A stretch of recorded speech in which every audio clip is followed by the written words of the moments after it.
Bonjour les amis, shalom, shalom, j'espère que vous allez bien. Alors on est dans la ligne droite, demain on est dans le jeûne d'Esther et donc on rentre dans Purim. Et donc hier on a parlé de ce qui se passe généralement lorsque on décide de s'adresser à Hachem, qu'on décide de prier et que on va rencontrer des obstacles, on va avoir l'un des premiers obstacles, c'est nous-mêmes, c'est-à-dire notre propre concentration. On croit comme ça qu'on va pouvoir passer du coq à l'âne. On est, euh, on est en train de faire quelque chose, on est occupé à quelque chose, et puis là, d'un seul coup, on décide d'aller prier. Et on ne se dit pas que le cerveau, il a comme une espèce de ressort qui fait qu'il va se souvenir de tout ce qu'on vient de faire avant. Et on ne sait pas comment véritablement, comment dire, gérer ce ressort. On ne sait pas véritablement utiliser son souffle, sa respiration. On ne sait pas véritablement l'utiliser. Si on savait véritablement utiliser sa respiration, alors à ce moment-là, on pourrait gérer beaucoup plus facilement cette remise euh, à niveau que le cerveau fait d'une manière naturelle. Donc pour nous éviter aussi d'avoir des problèmes d'endormissement, pour ceux qui ont des problèmes d'endormissement, eh bien, il faut savoir prendre des temps d'arrêt entre des situations bien précises. Et que dans ce temps d'arrêt, on va laisser le cerveau tourner, on va regarder ses propres pensées et on va pouvoir les analyser avec beaucoup plus de calme et de tranquillité. De cette manière-là, ensuite, on reprendra le cours des événements et en reprenant le cours des événements, eh bien, on va changer d'événement en lui-même. Mais si on veut aller trop vite, et c'est ce qui se passe généralement, c'est qu'on veut aller trop vite parce que le temps nous est court. Et pourquoi le temps nous est court? Mais c'est parce qu'on ne s'est pas demandé à Hachem. On sait pas parler avec lui. On veut s'exprimer avec lui bien souvent dans un langage qui est totalement inapproprié au langage que l'on a à l'habitude. Mais c'est pas ça qu'il demande. Ce qu'il demande, c'est que nous puissions communiquer avec lui comme nous communiquons avec notre meilleur ami. C'est-à-dire qu'on va tout lui dire. On va tout lui dire, mais à notre façon, pas à la façon qui nous est pas appropriée. Si on n'a pas un sou de, de, de poète en nous, à quoi ça sert d'essayer de devenir un poète devant Hachem? Non, non. Par contre, si on a envie de devenir un poète, alors oui, là, on va prier dans ce sens-là pour pouvoir devenir un poète. Mais auquel cas, si notre langage, c'est un langage plutôt populaire, on va s'adresser à lui dans ce langage populaire, tout en sachant que c'est le roi des rois, et donc tous les mots vulgaires, tous les mots impropres, on ne va pas les dire. Donc on va faire un effort. L'effort que l'on va faire avec Hachem, c'est un effort qu'on va commencer à faire avec soi-même. Donc plus on fait cet effort avec Hachem, plus en vérité on fait cet effort avec nous-mêmes. Et plus on fait cet effort avec nous-mêmes, et plus là, on n'a plus notre station de radio, hein, qu'on appelle le mental, on n'a plus notre mental qui émet sur des ondes qui ne nous plaisent pas. Et quand, par exemple, il va émettre sur des ondes qui ne nous plaisent pas, parce que pour une raison ou pour une autre, on aurait un problème avec la cache-route. Eh oui, la cache-route en elle-même, hein, c'est bien entendu, les rabbins ils donnent les prières qu'il faut, Mais c'est pas juste des paroles, ils mettent une énergie à l'intérieur des aliments. Et donc les aliments qu'on va manger quand ils sont cachers, oui c'est sûr c'est un peu plus cher, mais les aliments qu'on va manger quand ils sont cachers, eh bien c'est cette énergie qu'on va avoir dans la tête. Si maintenant on se dit oh bah, c'est pas grave, je vais manger un peu n'importe quoi, nanani nanana, et puis de toute façon je vais faire une petite braha vite fait, mais en fait on fait une braha, mais on n'est pas concentré, parce qu'on ne s'est pas posé. Parce qu'on ne sait pas comment arrêter et se détacher de son mental. C'est pas, on ne peut pas l'arrêter, mais se détacher de son mental. Quand on s'en détache, on a l'impression qu'il s'est arrêté, mais en vérité, il continue toujours à tourner. Dieu merci, parce que de cette manière-là, on peut avoir des souvenirs, de cette manière-là, on peut avoir aussi de la mémoire quand on va le réutiliser. Mais le mental, il doit être utilisé comme une bibliothèque. Donc une bibliothèque, il y a des livres qui sont rangés. Quand les choses sont bien rangées, bien ordonnées dans sa tête, alors effectivement, on va les trouver beaucoup plus facilement. Maintenant, si on a des lacunes sur un des divers comment dire, fonctionnements de la mémoire, c'est-à-dire pour un individu qui retient beaucoup plus les visages que les noms, eh bien on se met au travail pour apprendre à retenir les noms.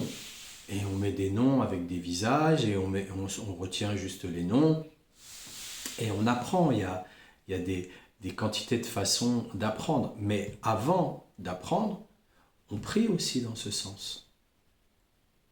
Tout ce que l'on n'a pas, c'est Hachem qui le donne.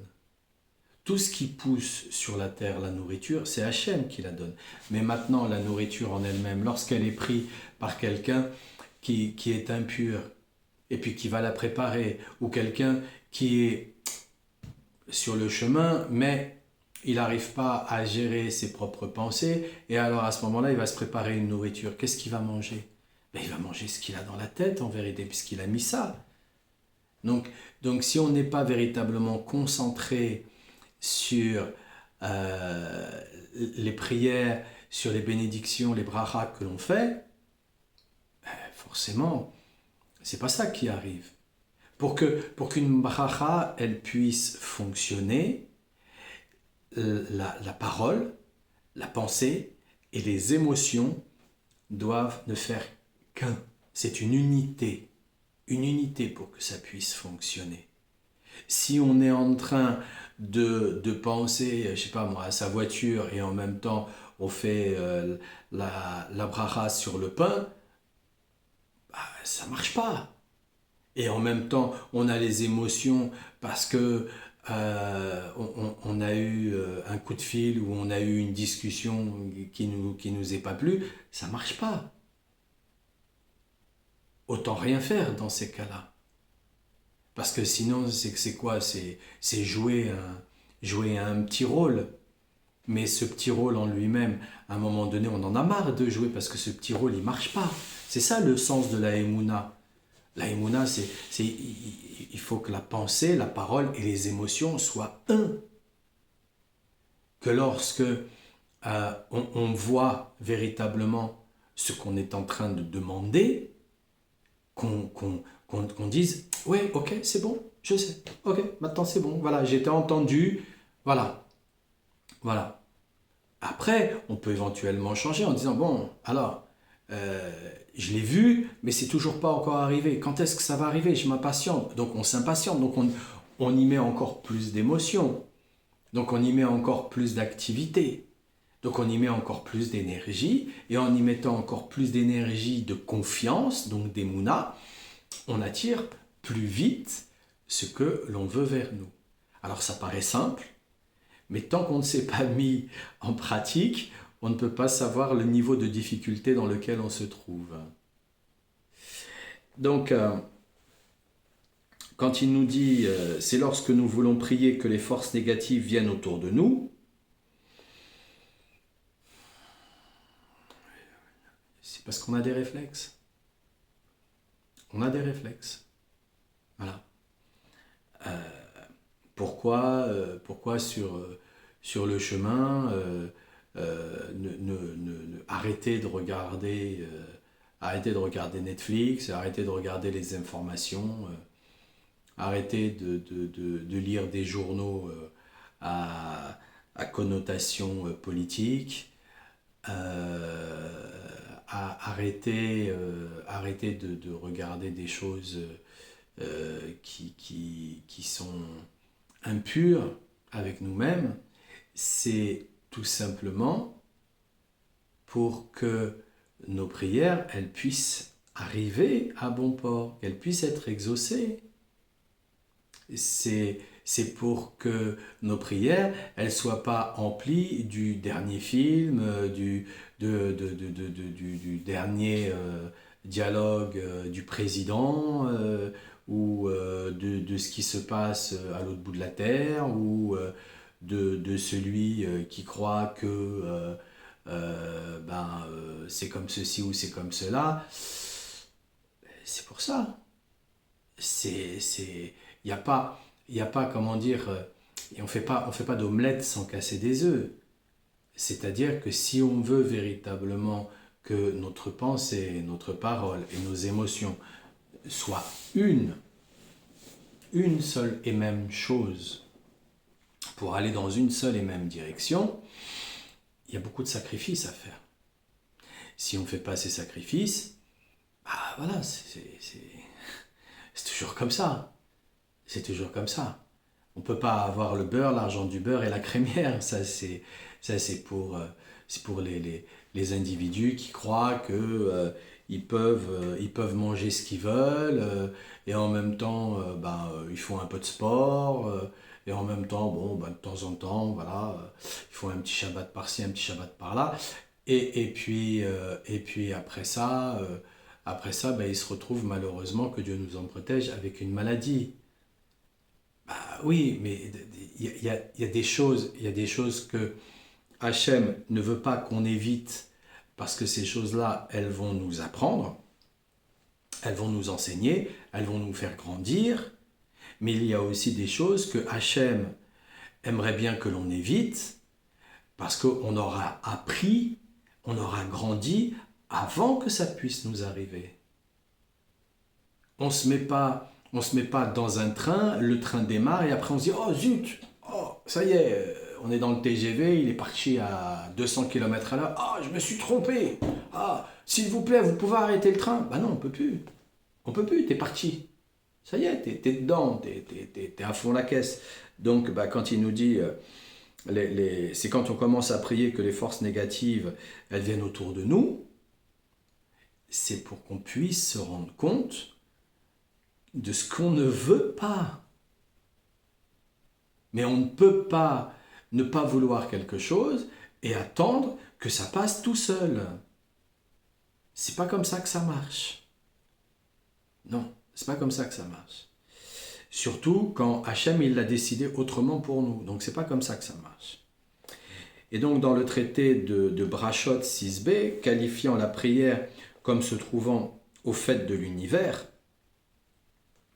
oui. On parle directement avec Hachem dans la prière. Lorsqu'on fait Hitbod des doutes, on parle directement avec Hachem dans la prière. Donc comme on est en communication directe avec le patron, on va pas aller s'adresser au patron, on va pas lui serrer la main avec les mains pleines de cambouis. On va se laver les mains avant. Donc si on veut que notre prière elle puisse être exaucée, même s'il l'entend, il entend toutes les prières, mais il nous demande aussi de faire des efforts. Voilà, il nous demande de faire des efforts. C'est exactement comme apprendre à marcher, on a fait un effort. Mais on a fait cet effort pourquoi? Parce qu'on le voulait. Ce n'était pas une question d'avoir envie. L'envie, c'est le prétexte des paresseux, c'est le prétexte des faibles. Non, c'est parce qu'on veut, voilà, on veut y arriver, on veut que nos prières, elles soient entendues. Voilà, on le veut, on n'attend pas, on ne se dit pas, ouais, mais là, je suis fatigué, là, je manque de sommeil, là, j'ai faim, là, j'ai... Ouais, mais qu'est-ce que tu veux, alors? Tu veux quoi? En vérité, tu veux être ici sur la terre pour rien faire. Ben non, c'est pas ça qu'on veut. Ce qu'on veut, c'est quand même voir nos prières se mettre en activité, se réaliser. C'est ça qu'on veut. On aime bien aller voir le tzaddik. On aime bien parler avec un rave. On aime bien toutes ces choses-là. Mais on ne va pas continuellement le déranger pour des petites choses que nous-mêmes on pourrait faire. On voudrait aussi que le tzaddik il soit fier de nous, qu'il puisse comment dire, que ça puisse nous donner confiance en nous. Comment on fait pour avoir confiance en soi? C'est parce que le tzaddik, il est fier de nous. Il est fier de nous pourquoi? Parce qu'on fait des efforts. Et c'est pour cette raison que Rabbeinu, lui, il veut qu'on fasse des efforts tout le temps. Tout le temps, tout le temps, tout le temps, tout le temps, tout le temps, tout le temps. Donc dès qu'on a compris ça, alors déjà, on commence à regarder qu'est-ce qu'on va laisser tomber au passage. Voilà, parce qu'il y a plein de trucs, ça ne va rien, ça va rien. Mais il faut savoir qu'il existe de nombreuses portes par lesquelles on peut échapper aux ténèbres, comme l'ont affirmé nos sages dans le traité de Yoma 38b. Celui qui veut se rendre impur, on lui ouvre de nombreuses portes. Mais de même qu'il existe de nombreuses portes pour pénétrer dans les ténèbres, il en existe autant pour en sortir. Cependant, nous sommes la plupart du temps comme aveuglés et nous n'arrivons pas à trouver les portes de sortie. Et il faut savoir que si on fait appel à Dieu avec sincérité, on arrivera à trouver la porte de sortie. Car la source de lumière qui peut nous éclairer est essentiellement Hachem lui-même, comme il est dit dans le psaume 27, verset 1. Dieu est ma lumière et mon salut. Or, Dieu s'écarte de ceux qui pratiquent le mensonge, comme il est écrit, Exode 20, verset 7. Ne prononce pas le nom d'Hachem en vain, car si on s'adresse à Hachem avec fausseté, on l'éloigne de nous. C'est quoi? C'est pas juste le mensonge, c'est pas juste... comment dire, il y a deux personnes dans une cuisine, vous êtes en train de parler l'un et l'autre, et puis vous prenez une assiette, elle tombe par terre, elle casse, et vous dites ah non, non, c'est pas moi. C'est pas juste ça. C'est pas juste ça. C'est le fait aussi de croire que on va prier,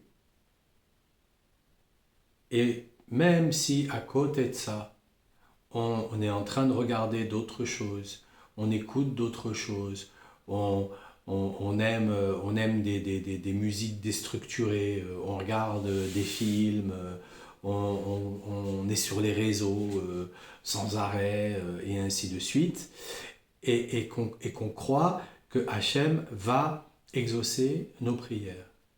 Non, non, c'est un mensonge. On est en train de se mentir à soi-même. Il veut qu'on arrête de se mentir à soi-même. Donc tant qu'on le réalise pas, tant qu'on réalise pas qu'il y a des efforts à faire, que c'est pas un chemin de rachat, c'est un chemin de sainteté. Donc il y a des efforts à faire. Et que dans ces efforts-là, ben forcément, il y a des choses qu'on doit laisser tomber, quoi. Voilà, tout simplement. Voilà. Et ben plus on les laisse tomber, et plus on sait que le reste, ça arrive. Ça arrive vers nous. Parce que on a chacun une place. On a chacun une place. On n'est pas ici pour continuer à se plaindre, à être dépressif, fatigué, la vie ça marche pas, etc., etc., etc. On est ici dans l'étude pour que Rabbeinu il nous dise voilà les efforts, voilà les efforts. Voilà. Au même titre que celui qui veut monter une société, celui qui veut monter une société, il n'est pas en train de regarder, les films. Hein, il va pas au bar. Hein. il n'est pas, en train de courir après je ne sais trop qui et je ne sais trop quoi.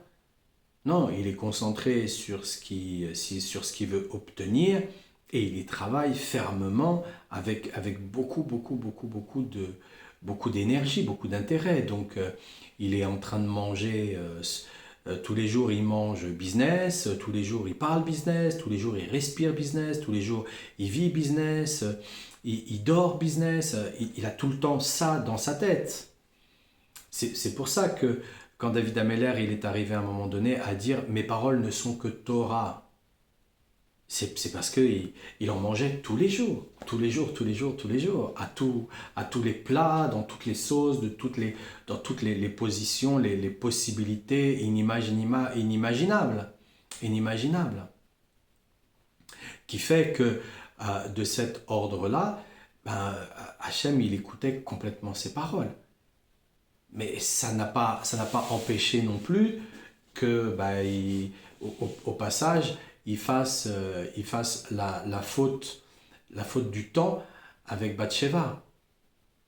Parce que même si c'était prévu que, c'était encore trop court, il fallait attendre encore, parce qu'il ne faut pas aller trop vite, on ne va pas plus vite que la musique. Il y en a beaucoup, ils pensent que, ah, ça y est, je vais aller prier, je vais faire les prières, je vais me réveiller à Hatzot, je vais faire les Teilim, ça y est, ça marche, c'est bon, tac, tac, tac, tac, tac, c'est bon. Non, non, non, ça marche pas comme ça. Ça marche pas comme ça. Il y a des efforts. Il y a des efforts. On veut quelque chose. C'est comme la personne qui rentre à la salle de sport, de muscu. Elle est toute maigrelette. Elle ne sait pas porter 1 kilo, c'est trop lourd pour elle. Elle est vite fatiguée. Et puis petit à petit, ben voilà, elle a pris un coach. Et puis elle s'est entraînée avec le coach. Et puis déjà, au bout d'un an, elle commence déjà à porter 20 kilos et 25 kilos assez facilement. Elle a beaucoup plus de cardio parce qu'elle en a fait tous les jours. Elle s'est entraînée, elle a investi, elle a mis beaucoup d'argent. Ça coûte cher un coach en sport. Elle a mis beaucoup d'argent là-dedans. Eh bien, ben, notre coach, à nous, c'est Rabbeinu. C'est Hachem. Voilà. Alors, d'un côté, ben, on donne la tzedaka, c'est normal. On donne la tzedaka pour Rabbeinu, donc c'est totalement normal. Voilà. Mais d'un autre côté, on s'entraîne tous les jours. Et on ne s'entraîne pas pour aller vers les Jeux Olympiques, on s'en fout Non, non, c'est pas ça. On doit comprendre petit à petit que si on veut recevoir par la prière, il y a des choses qu'on doit oublier. Voilà, ça ne se fait pas. Ça ne se fait pas. Ça ne se fait pas. Voilà. Celui qui ne réussit pas dans les affaires, c'est deux choses. Peut-être un peu plus, mais bon, on va déjà commencer par deux. La première, c'est qu'il n'était pas vraiment dans son affaire. Il n'était pas prêt, il n'était pas vraiment dans son affaire, il croyait que voilà, il allait mettre de l'argent, il allait investir, il allait ouvrir son truc, et puis il allait le laisser tourner tout seul, et puis ça allait rentrer tout seul le truc. Voilà.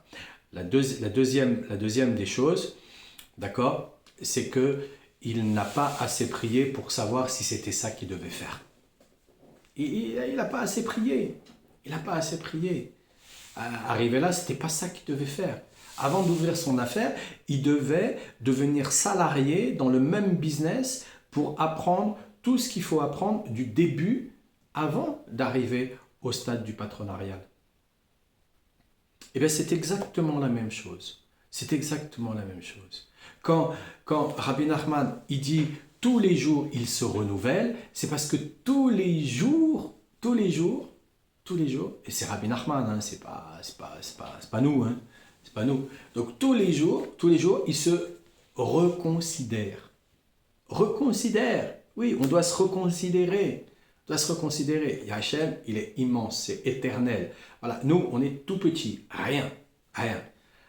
C'est pour ça qu'on dit le tzaddik, c'est de la poussière aussi. C'est rien du tout. Parce que tous les jours, on se reconsidère ou qu'est-ce qu'on est quoi nous on mérite quoi? On mérite de pouvoir apprendre ce qu'on apprend de Rabbeinu et de se mettre en exercice pour pouvoir l'appliquer. C'est ça qu'on mérite. C'est ça qu'on mérite. Le reste, après, c'est des débordements que l'on voit encore aujourd'hui, hein, dans tous ces courants d'air là. C'est des débordements qui se passent où c'est du moi je sais, moi je vais vous parler. Non, non, non, non, non, non, non, non, non, non, non, non. Ici, là, c'est une bouche. Voilà, et c'est le tzaddik qui va s'exprimer à travers l'étude du Likutei Moharan. En dehors de l'étude du Likutei Moharan, je ne sais pas. On ne sait pas. On ne sait pas. Parfois, le tzaddik, il donne la possibilité, il lâche un petit peu la bribe, il donne quelques petites références, voilà, parce que on est en train d'exprimer aussi quelque chose de vrai, quelque chose de soi-même, mais on n'en fait pas l'apologie, non. On n'en fait pas l'apologie, ça sert à rien. Ça sert à rien du tout, quoi. Vous savez pour quelle raison les présidents, leur mandat, ils ont tous diminué? C'est parce que avant, quand ils arrivaient au bout de 7 ans, déjà c'était des vieux. Alors en plus, ils arrivaient au bout de 7 ans, ça y est, ils étaient foutus, quoi. Et généralement, ils tenaient pas trop, ils tenaient pas longtemps après, ils vivaient pas longtemps après. Parce qu'ils sont tous dopés déjà, tous dopés.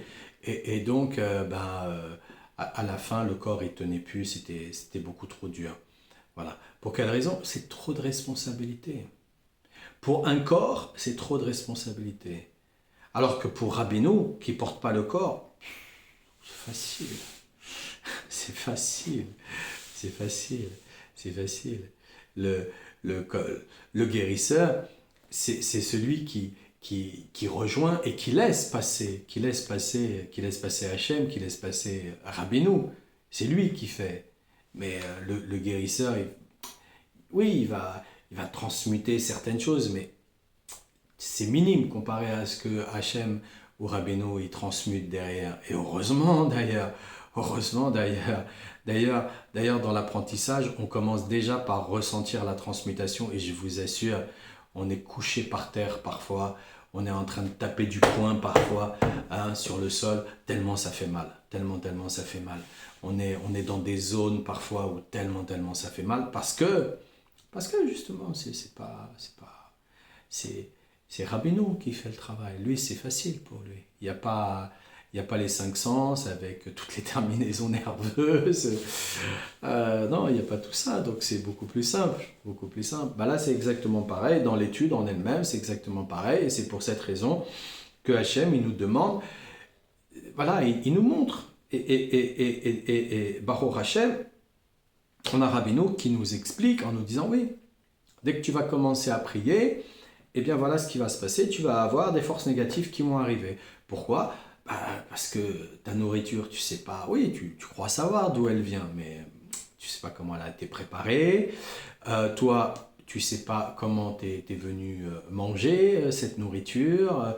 Quand tu étais enfant, tu étais en train d'étudier, puis d'un seul coup on te dit à table, alors tu vas venir manger, puis tu es en train de manger, en fait tu es en train de manger ce que tu es en train d'étudier, et puis après tu es aussi, alors si tu étais dans ton étude, mais tu n'étais pas vraiment dans ton étude, parce que tu étais fatigué, et puis tu étais plutôt avec les copains et les copines de l'école, et puis là, tu étais en train de repenser à toutes ces histoires, à tous ces trucs, à tous ces machins, à tous ces bidules.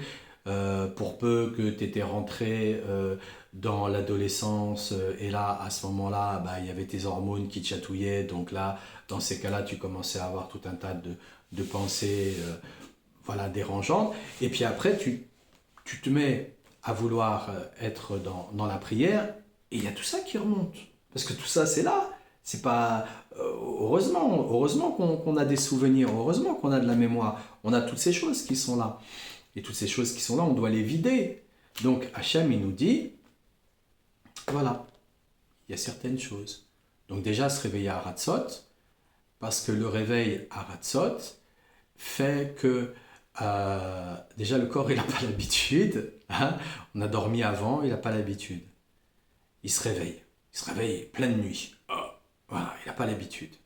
Il n'a pas l'habitude. Exactement comme ils ont voulu faire les autres là, avec l'école pour les enfants très très tôt le matin, et en hiver il fait encore nuit, voilà, l'enfant il est là, il est à moitié endormi. Bah ouais, comme ça, on les forme dès le début, et ça devient de la bonne chair à canon. Hein, que Dieu nous en protège et nous en préserve de tout ça. Hein, ça devient des bons petits, comment dire, personnes qui achètent, qui sont dans le commerce, hein, voilà, des bons petits clients. Des bons petits clients, voilà, ils sont clients pour tout, pour tout. On leur dit il faut acheter des voitures électriques, ah on achète des voitures électriques. On leur dit faut porter un chapeau, ah on porte un chapeau. On leur dit faut porter une casquette, ah on porte une casquette. On leur dit ah faut se raser la tête, on se rase la tête. Ah faut porter les cheveux longs, on porte les cheveux longs. Ah c'est des bons petits clients, des bons petits clients. Pourquoi? Parce qu'il y a eu l'endoctrinement dès le départ. Donc Rabbeinu il nous dit voilà, on se réveille à Hatzot. Voilà, on a dormi avant, on se réveille à Hatzot, donc on s'est un petit peu reposé aussi, parce que ça fait du bien, parce que le corps, il a aussi besoin de relâcher. Et ce qu'il faut savoir, c'est tout ce que l'on dort avant 22 heures, c'est multiplié. Alors, il faudrait que je revienne sur des annotations, mais là, comme ça, je ne les ai pas forcément en mémoire. Mais dans le sens où, quand le soleil commence à se coucher, 1 heure de sommeil est comparatif à 4 heures, je crois. Je crois que c'est à peu près ça. Hein, donc ça a été calculé, c'est scientifique, ça a été... Voilà. Donc quand nos sages ils nous disent qu'il faut dormir avant, c'est pas pour rien. C'est pas pour rien. C'est pas pour nous déranger, c'est pas pour nous dire ah ben non, tu vas pas regarder ton feuilleton, t'as pas le droit, ah ben non, tu vas pas suivre ton information à ce moment-là, non, t'as pas le droit, ah ben oui. Non, non, c'est pas pour ça. C'est justement parce que ce sont les meilleures heures pour récupérer. Qu'est-ce que ça veut dire récupérer? Ça veut dire qu'on va pouvoir mémoriser tout ce que l'on aura appris de bien dans la journée. Il faut savoir utiliser un corps humain, c'est pas on fait n'importe nawak, hein, on fait pas comme on veut. Hein.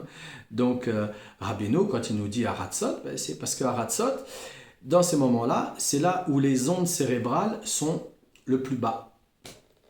Le plus bas. Mais si on est sorti jusqu'à minuit, qu'on est allé manger avec des amis, etc., etc., les ondes, elles vont pas être basses. Hein. Elles vont pas être basses. Hein. Si juste avant, on a regardé un film, etc., etc., les ondes ne vont pas être basses. Hein. Si on a lu les derniers papiers journalistiques parce qu'on veut être à la page de ce qui se passe en ce moment, les ondes ne vont pas être basses. Hein. Non, non, non, non, non, non, non, non, non, non, non. Donc, tout ce qui nous donne comme directive, c'est pour qu'on réussisse. C'est parce que c'est le meilleur des pères, c'est le meilleur des parents qu'on puisse avoir. C'est le meilleur des amis qu'on puisse avoir, c'est le meilleur des frères qu'on puisse avoir, c'est le meilleur des maris qu'on puisse avoir, c'est le meilleur en tout, c'est le meilleur en tout. Il nous donne ces choses-là, mais on n'est pas obligé. Il nous dit, bah, tu n'y arrives pas au début, oui, c'est normal, c'est normal. Mais il prie pour qu'on le veuille vraiment, pas pour qu'on en ait envie, pour qu'on le veuille vraiment. Ça n'a rien d'envie, ça n'a rien. L'envie, c'est là pour nous souvenir qu'on doit aller aux toilettes. Voilà, qu'on est encore jeune et qu'on n'est pas tombé incontinent, que Dieu nous en protège. Voilà, qu'on doit aller aux toilettes. Voilà, c'est ça l'envie. Voilà, mais c'est tout. C'est tout, c'est tout. On veut, on veut, on veut. C'est comme ça qu'on doit faire. Alors les amis, je vous souhaite une excellente journée. Je ne sais pas si demain je vais pouvoir le faire. On est dans le jeûne d'Esther et à vrai dire, j'ai beaucoup de préparation à faire. Donc, je ne sais pas, ce sera peut-être une surprise. Auquel cas, c'est pareil, on se retrouvera dimanche. Parce que vendredi, je ne sais pas si aussi je vais pouvoir le faire. Mais voilà, ce sera une surprise. Je ne sais pas encore. On verra ce que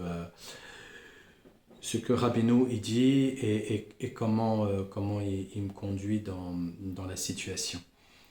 Alors en tout cas, que Dieu vous protège, que Dieu vous bénisse, protège vos pas, protège vos familles.